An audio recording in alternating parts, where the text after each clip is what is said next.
வணக்கம். நான் டாக்டர் அமுதா ராமலிங்கம். தமிழில் கட்டுரை எழுதுறதுனா எப்படி? கட்டுரைன்னா என்ன? இப்படி நிறைய பேருடைய மனசில் ஓடிக்கிட்டே இருக்கும். உரைநடை இலக்கியத்தில் ஒன்றாக இருக்கக்கூடியது தான் கட்டுரை.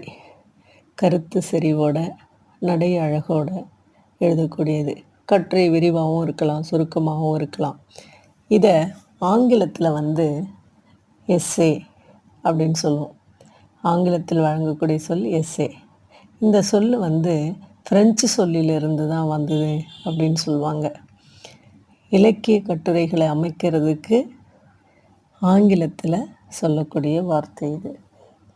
சரி, இந்த கட்டுரை எப்படி எழுதலாம்? அது வரலாற்று கட்டுரையாக எழுதலாம், இயற்கை சார்ந்ததாக எழுதலாம், நகைச்சுவை கட்டுரை எழுதலாம், சிந்தனை கட்டுரைகளை எழுதலாம். இப்படி பலதரப்பட்ட கட்டுரைகளை நம்முடைய மொழியில், அது எந்த மொழியாக இருந்தாலும் அவருடைய மொழியில் எழுதலாம்.